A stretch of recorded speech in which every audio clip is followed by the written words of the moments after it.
Chers amis, bienvenue à une autre dévotion. Et nous sommes à la dévotion du dimanche le 19 septembre 2021.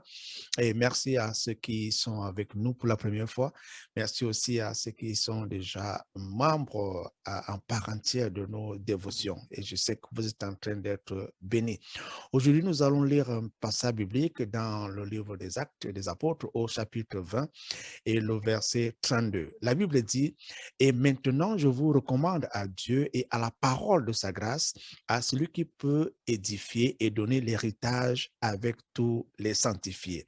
Amen. Le plan de Dieu pour l'homme qu'il a créé, c'est que l'homme soit riche, n'est-ce pas? Que l'homme ait des richesses qu'il désire. Et puis, nous pouvons également dire que le monde a été créé afin que chaque individu soit riche. Vous voyez donc que le plan de Dieu, c'est de donner de la richesse à sa création et nous pouvons donc appeler cela héritage selon le verset que nous venons de lire. Et l'héritage, c'est donc quoi? L'héritage veut tout simplement dire entrer en possession des biens qui nous appartiennent. Entrer en possession des biens qui vous appartiennent. Amen. Et quand nous regardons même dans Romains chapitre 8, au verset 7, Paul nous rappelle que nous pouvons maintenant, n'est-ce pas, nous associer ou alors communier et communiquer avec Dieu comme Jésus-Christ le fait avec son Père. Donc, c'est une histoire de famille. Amen.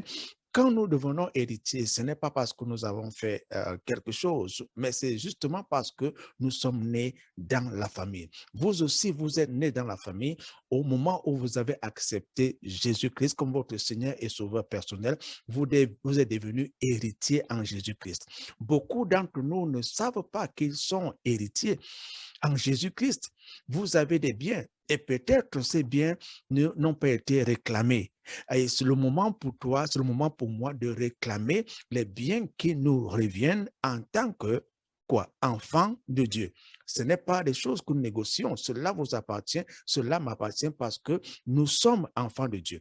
Et la parole de Dieu déclare également que Jésus-Christ a été fait pauvre afin que nous devenions riches. Amen. Donc vous êtes riches en Jésus-Christ.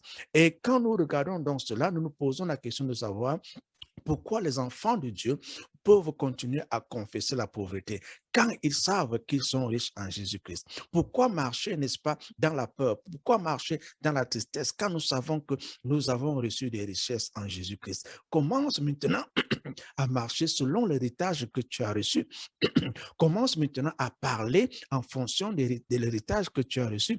Que la confession, n'est-ce pas, les paroles qui sortent de ta bouche, que ce soit des paroles de foi, que ce soit des paroles d'espérance. Il faut que les paroles qui sortent de ta bouche soient des paroles de bénédiction, des paroles de richesse. Si tu ne savais pas qu'à travers ta bouche, tu peux maintenant réclamer des choses qui t'appartiennent, il est temps maintenant de faire ces déclarations en disant, je ne suis pas pauvre, je suis riche au nom de Jésus. Je sais que c'est difficile pour certains d'entre vous. Pourquoi? À cause des enseignements que nous avons reçus et nous avons dit que nous étions pauvres et nous continuons à confesser la pauvreté, mais les données ont changé car nos pensées ont été renouvelées. La Bible déclare que Jésus-Christ a été fait pauvre afin que nous soyons riches. Commence à réclamer ta richesse au nom de Jésus. Et quand je parle de richesse, il y en a qui pensent tout simplement à l'argent. Non. Il ne s'agit pas seulement de l'argent. Est-ce que vous savez également que vous avez des richesses spirituelles?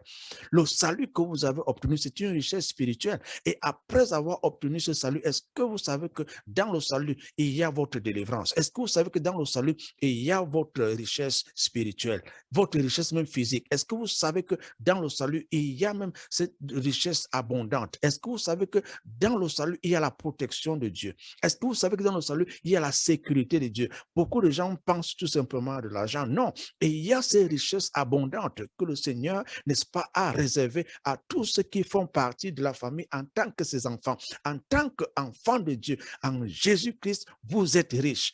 Tu es riche, quelles que soient les conditions, quels que soient les défis que tu traverses. Et je veux également vous dire, cela n'a rien à voir avec l'endroit où vous êtes né, ou alors ça n'a rien à voir avec la famille à laquelle vous appartenez. Pas du tout. Vous pouvez, n'est-ce pas, appartenir à la famille, n'est-ce pas, du président le plus riche du monde, ça n'a rien à voir avec ça. Et peut-être vous faites partie d'une famille pauvre, n'est-ce pas, dans n'importe quel pays. Non, cette richesse dont je parle, c'est cet héritage l'héritage que vous avez obtenu au moment où Jésus-Christ est venu dans votre vie. Et vous allez voir ces richesses-là se manifester au nom de Jésus. Amen.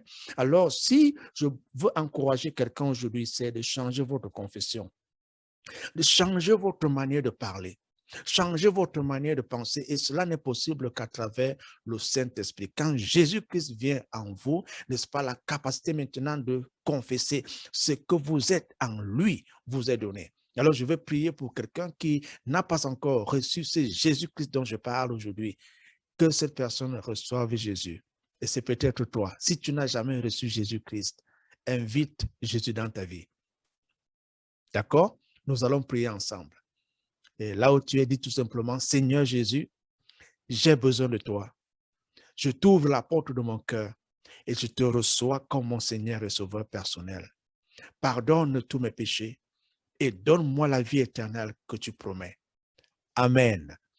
Voilà, tu as invité Jésus-Christ dans ta vie et tu es enfant de Dieu et tu deviens héritier de Dieu, co-héritier avec Jésus-Christ. C'est formidable.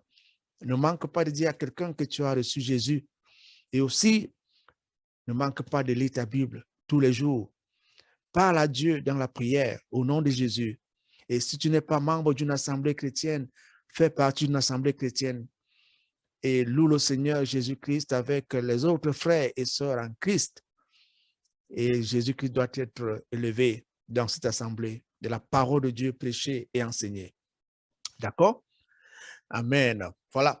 Maintenant, nous allons prier. Nous allons dire merci au Seigneur pour ce passage que nous venons de partager et que le Seigneur lui-même nous accorde la grâce d'entrer en possession de notre héritage. Prions ensemble. Père, nous te disons merci parce que tu es un Dieu formidable. Tu es le Dieu d'amour. Tu es le Dieu de miséricorde, le Dieu de pardon. Tu es le Dieu qui nous élève quand les autres nous ont rabaissés. Tu es le Dieu qui nous accueille quand les autres nous ont rejetés. Tu es le Dieu qui nous donne des richesses que nous n'avons pas méritées, mais parce que nous sommes les enfants de Dieu, ces richesses-là viennent vers nous au nom de Jésus. C'est des richesses qui ne sont pas seulement matérielles, c'est également des richesses spirituelles. Seigneur, ceux qui ont besoin de santé, que cette richesse-là leur touche et qu'ils reçoivent la santé au nom de Jésus. C'est peut-être le cas pour toi. Là où il n'y avait pas de santé dans ta vie, reçois la santé au nom de Jésus. C'est peut-être les richesses matérielles. Tu as besoin d'accomplir un projet, mais il n'y a pas de moyens.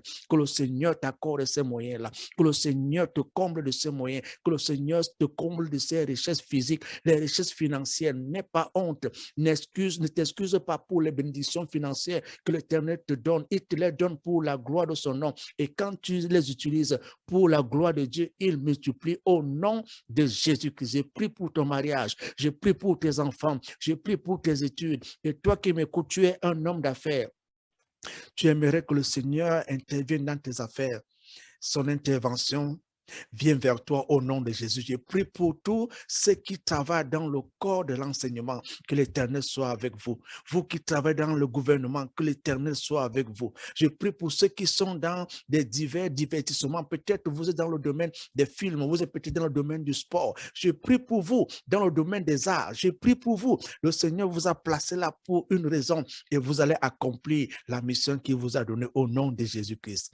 Je prie pour ceux qui envoient leur témoignage, que l'Éternel multiplie. Vous qui êtes en train de demander au Seigneur de vous donner une maison, les moyens de construire, ces moyens-là sont disponibles. Recevez au nom de Jésus. Recevez au nom de Jésus. Que l'argent vienne, que l'argent soit entre vos mains, que l'argent soit dans votre compte. Construisez, bâtissez. La parole de Dieu dit, soyez féconds, multipliez, remplissez la terre. L'Éternel va accomplir cette parole dans votre vie et votre famille au nom puissant de Jésus-Christ.